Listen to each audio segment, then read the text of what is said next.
황정 기자. 옛날 어른들이 자녀의 결혼을 반대할 때 항상 하는 단골 멘트가 있죠. 내 눈에 흙이 들어가도 절대 안 된다. 근데 요즘 부모들은 이런 말로만 하는 협박에 그치지 않고 직접 실행에 옮긴다고 합니다. 내 딸의 결혼을 반대하는 위험한 묘수. 참 옛날에 그런 꽁트 많이 했었는데. 그렇죠? 내 눈에 흙이 들어올 때까지는 이 결혼 절대 반대야! 아, 식장은 잡았나? 말씀해 주시죠.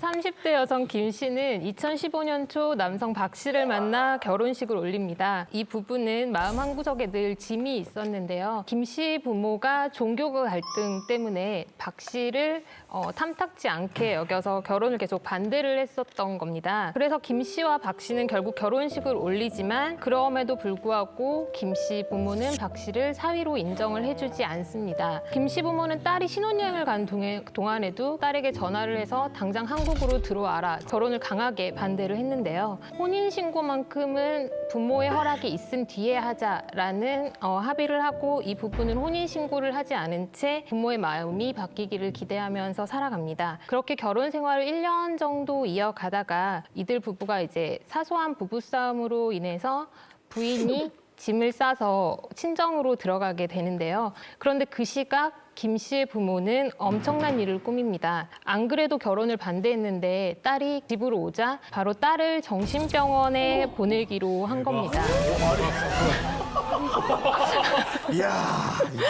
김 씨가 잠든 사이에 김 씨 부모는 정신병원에 전화를 해서 자고 있는 김 씨를 정신병원에 강제로 입원을 시키게 됩니다. 이런 일이 가능했던 거는 정신보건법상의 정신과 전문의의 진단과 그리고 2명의 보호자 동의만 있으면 본인의 의사와 상관없이 정신병원에 강제 입원이 가능하게 되어 있는 법 때문이었는데요.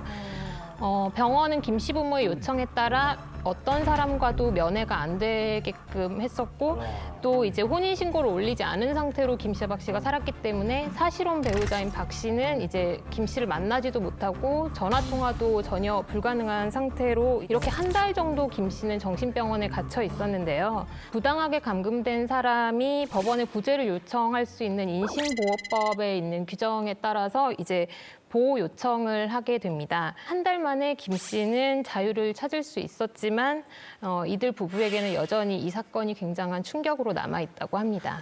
야, 이거 무슨 뭐 진짜 종교 갈등이 얼마나 심했으면 자기 딸을 정신병원에 가둘 생각을 합니까? 문제는 이제 결혼식 직후에 더 심해졌다고 하는데요. 종교 관계자가 이제 옆에서 계속 압력을 넣은 거예요. 이제 사위도 개종을 시켜라. 그럼에도 이제 박 씨는 개종을 안 한 거예요. 이제 더 괘씸해가지고 계속 이제 반대를 심하게 했던 것 같습니다.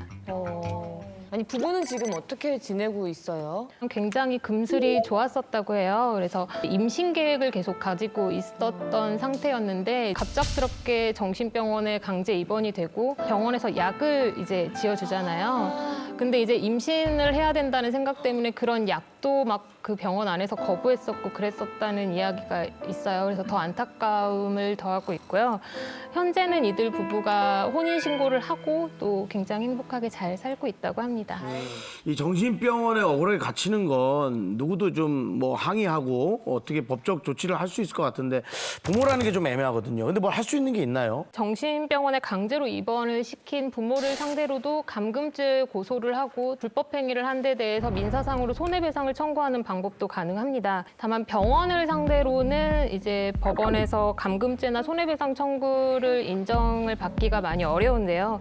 정신병으로 보이는 그런 진단이 주변의 증언들로 이제 보통 이루어지기 때문에 정신병 진단을 할 수 있었다라는 판단이 가능을 해서 법적으로는 인정받기가 어렵습니다.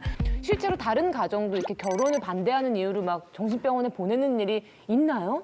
비슷한 사례로 아들이 교제하는 여자친구가 마음에 들지 않은 부모가 결혼이라도 할까봐 이들 사이를 떼어놓기 위해서 아들에게 병적 도박과 편집성 망상장애가 있다라는 이유로 강제로 또 정신병원에 집어넣었던 일도 있는데요. 갑자기 하루아침에 남자친구가 없어지니까 이제 여자친구가 2달 정도 만에 또 그 인신보호 구제 청구를 해가지고 그 남자를 꺼냈던 그런 일도 있었습니다. 마지막으로 정리해 주시죠. 김 씨를 강제 입원까지 가게 한 정신보건법이 다행히도 지난해에 헌법재판소에서 헌법 불합치 결정을 받았고요. 하지만 아직까지는 법이 개정되지를 않아서 이 법을 남용하는 사례가 있기 때문에 시급히 조치가 필요할 것으로 보입니다. 네.